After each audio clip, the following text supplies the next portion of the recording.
Assalamualaikum warahmatullahi wabarakatuh. Jamaah taklim yang dirahmati Allah Subhanahu wa taala.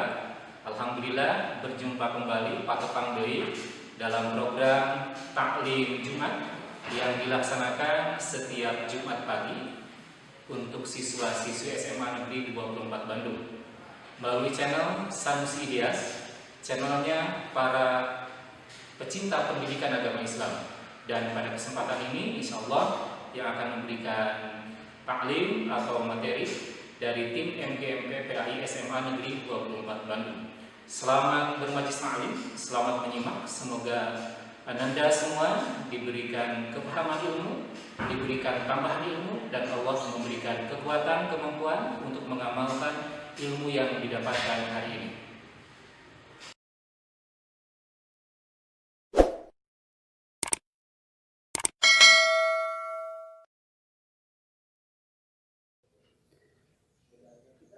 Bismillahirrahmanirrahim. Assalamualaikum warahmatullahi wabarakatuh. Allahumma sholli wa sallim ala Sayyidina Muhammad. Puji syukur kita panjatkan kehadirat Ilahi Robbi yang pada kesempatan ini kita dianugerahi kesehatan, kenikmatan. Tak lupa salawat dan salam kita panjatkan ke Nabi besar Muhammad Sallallahu Alaihi Wasallam. Tak lupa kepada para sahabatnya, umatnya yang sama-sama taat kepadanya. Pada taklim kali ini, Ibu akan memberikan tema tentang pentingnya wudhu untuk kesehatan. Wudhu artinya bersih. Membersihkan anggota wudhu dengan air yang bersih dan mensucikan.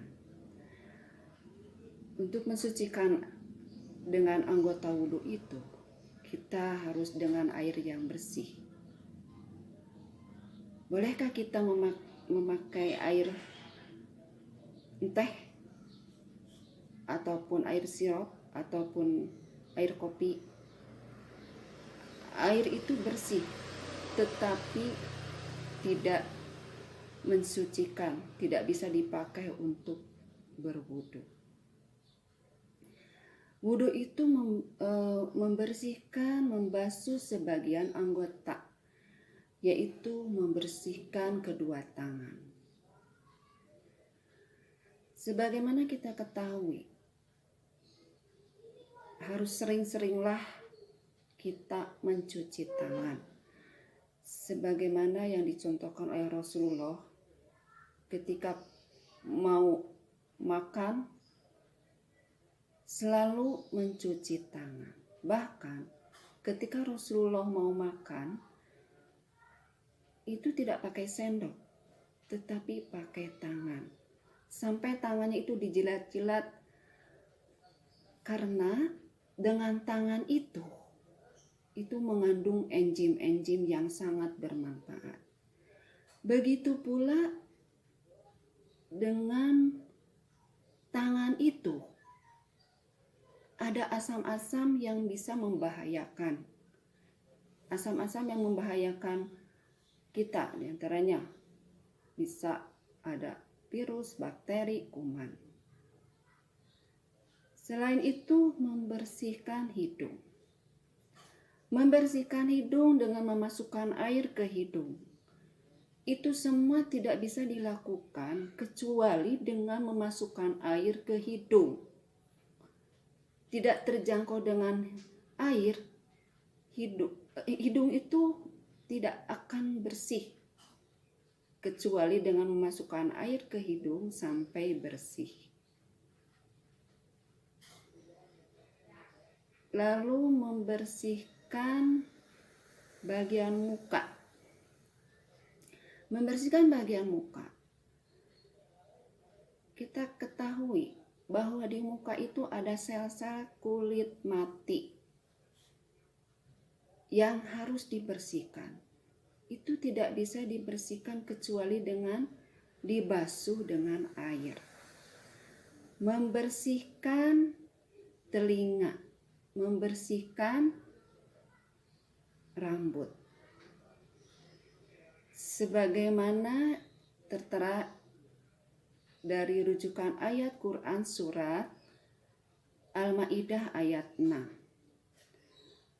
Ya ayyuhalladzina amanu, hei orang-orang yang beriman, idza kuntum ila sholati, apabila kamu akan sholat, fagsilu wujuhakum, maka bersihkanlah mukamu, wa aidiyakum, dan tanganmu, ilal maroiki, sampai ilal marofiki, sampai siku, wa aidiyakum, dan janganlah wamsahu biruusikum, sapulah biruusikum, kepalamu, wa arjulakum ilal ka'bain, dan kakimu sampai mata kaki. Oleh karena itu, wudhu sangat bermanfaat jika diperhatikan dari semua anggota wudhu yang dibasuh dan anggota wudhu yang terbuka yang rentan didatangi kuman penyakit. Ada beberapa langkah yang harus dilakukan ketika kita mau berwudhu. Tak lupa kita harus sering cuci tangan. Cuci tangan yang pertama. Kemudian setelah cuci tangan niat. Nah, lalu diteruskan dengan berwudhu. Setelah berwudhu disempurnakan dengan membaca doa. Allahumma ij'alni minat tawwabina waj'alni minal mutatahhirina waj'alni min ibadikas sholihin. Sebagaimana yang dicontohkan oleh sahabat Bilal yang terdengar terompahnya di surga. Kenapa Bilal terdengar terompahnya di surga? Karena selalu menyempurnakan dan selalu berwudu. Bahkan para malaikat, Allah menyuruh kepada para malaikat untuk mendoakan kepada orang yang ketika akan tidurnya selalu melakukan berwudu. Jadi para malaikat mendoakan ketika umat Nabi Muhammad selalu membiasakan berwudu. Selain itu, melakukan sholat. Nah, setelah berdoa, kemudian dilanjutkan dengan sholat, namanya sholat syukrul wudu. Untuk itulah anak-anakku yang ibu banggakan, tidak sulit sebetulnya untuk melakukan dan berkomitmen untuk melakukannya. Ada beberapa langkah yang harus dilakukan apabila kita mau membiasakan selalu mempunyai wudhu. Pertama, saat selesai mandi, mau sholat ataupun tidak, maka lakukanlah. Kemudian setelah buang hajat, selalu berwudhu. Jika buang angin, cepat berwudhu. Saat mau tidur, lakukanlah berwudhu. Kemudian hendak baca Quran,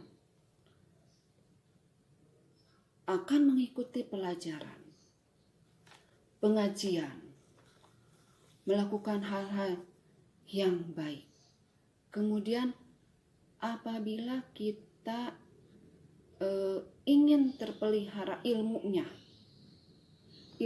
tidak akan hilang. Dengan demikian, barang siapa yang ingin dimudahkan ilmunya, maka lakukanlah wudhu dengan benar. Ada 8 pintu surga, yang 8 pintu itu pintu mana saja yang kita suka, silahkan. Untuk itu, selain untuk pintu-pintu surga terbuka, dosa-dosa kita akan diampuni. Dari mulai tangannya, mulutnya, mukanya, matanya, itu semua akan diampuni dosanya. Dengan demikian, apabila ingin terpelihara itu semua dan ilmunya ingin bermanfaat, maka lakukanlah dengan cara, lakukanlah sholat tahajud. Kemudian, kebiasaan punya wudhu. Kemudian, takwa kepada Allah, baik di tempat yang sepi maupun di tempat yang ramai. Kemudian, makan untuk meningkatkan ketakwaan. Membiasakan bersiwak. Sebagaimana yang dicontohkan oleh Rasulullah, sering-seringlah bersiwak. Dengan demikian, diakhiri. Wabillahi taufiq wal hidayah. Wassalamualaikum warahmatullahi wabarakatuh.